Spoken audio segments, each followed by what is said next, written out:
Mes chers amis, prenons une pièce, un billet, mettons dans la boîte de tzedaka. Ensemble, Hakel et Bezrat Hashem, nous allons mériter qu'on aura le vrai Pessah Sheni. Je m'explique. Ce soir, vendredi donc, le 14e jour du mois d'Iyar, c'est le jour qu'on appelle Pessah Sheni, le deuxième Pessah. Messieurs, dames, ne vous effrayez pas besoin de commencer à préparer, à changer la maison, ressortir les ustensiles de Pessah et nettoyer, etc. Non. C'est quoi Pessah Sheni? Alors, la deuxième année de la sortie d'Égypte, mois de Nissan, Moshe Rabbeinu nous dit au peuple juif que Dieu veut que vous ameniez le Korban Pessah. Donc, l'année 2449, depuis la création du monde, on fait le Korban Pessah.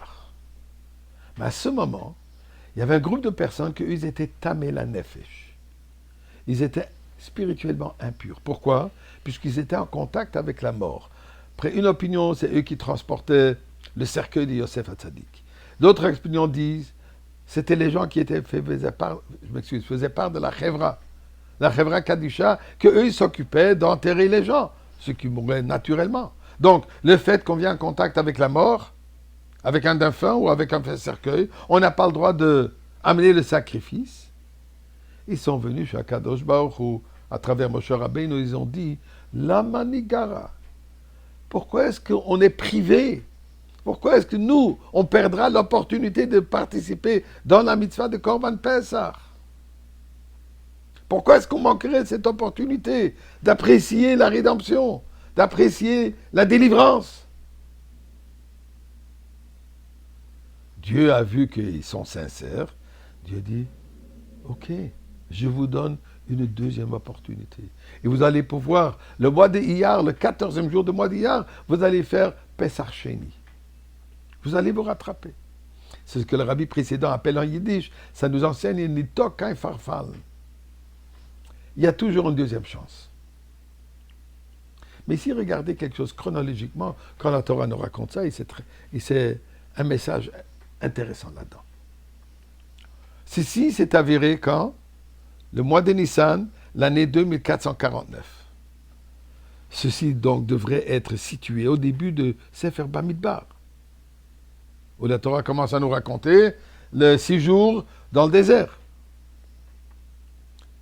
Pourtant, la Torah nous raconte d'abord un autre événement qui est arrivé un mois plus tard. Quel événement? Où on a compté le peuple juif. Au début de Bamidbar, là, la Torah nous raconte comme le peuple juif a été compté. Pourquoi? Pourquoi est-ce qu'il ne commence pas d'abord à nous raconter le fait de le sacrifice de Korban Pessah, qui était cet événement, s'est avéré, l'homme en Igora qui sont venus demander à Dieu, on ne veut pas être privé de cette opportunité, c'était au mois de Nissan. Et ensuite, c'était le compte, le mois de Iyar.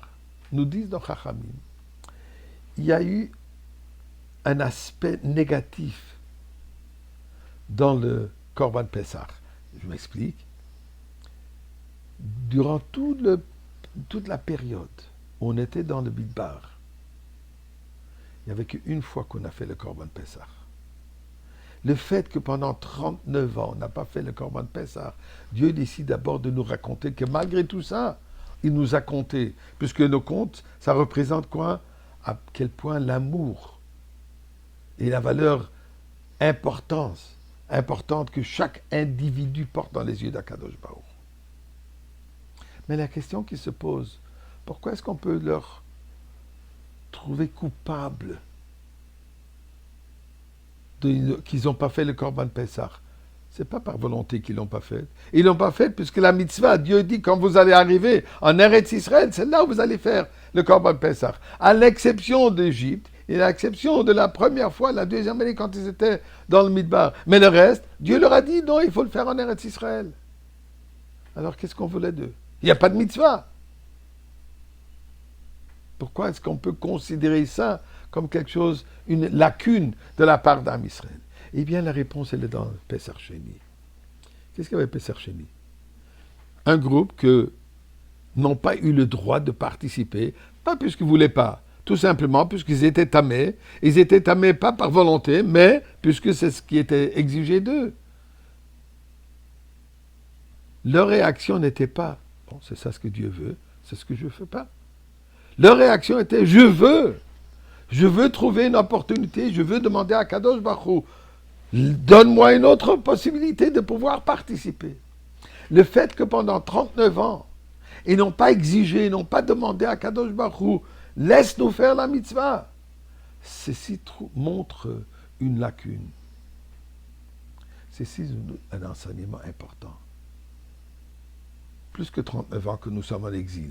2 millénaires que nous sommes en exil. À nous de demander, à nous de crier, à nous d'exiger, à nous de prier, à nous de chanter à Kadosh Baruch Hu. L'homme en Igora. Pourquoi est-ce que tu nous prives de la Géoula? On demande, on exige, on chante, on crie. We want Mashiach now.